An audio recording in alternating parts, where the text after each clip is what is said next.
মঙ্গলবার শহীদ রাষ্ট্রপতি জিয়াউর রহমান ও বেগম খালেদা জিয়ার মাজার এভাবে শ্রদ্ধা নিবেদন করলেন বিএনপির স্থায়ী কমিটির স্থান পাওয়া 4 নেতা রুহুল কবির রিজভী, আমানুল্লাহ আমাল, ইসমাইল জবিরুল্লাহ ও অধ্যাপক ডাক্তার ফাহাদ হালিম ডোনার।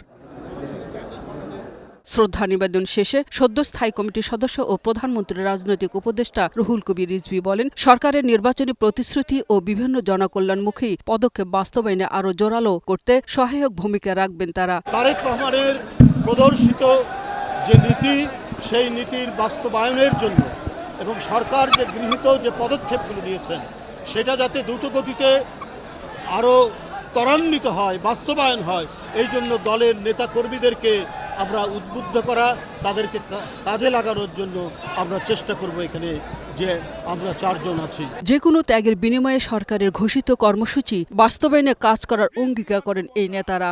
আমরা জনগণকে নিয়ে এই দলকে, এই সরকারকে সহযোগিতার মধ্য দিয়ে, নিষ্ঠার সাথে কর্মকাণ্ড পরিচালনার মধ্য দিয়ে আমরা কাজ করে যাব।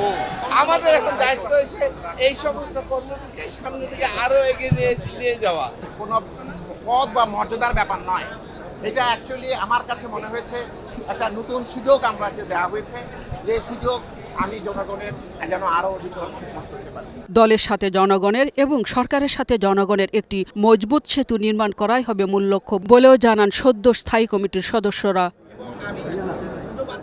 শিউলি আক্তার, গ্লোবাল টেলিভিশন, ঢাকা।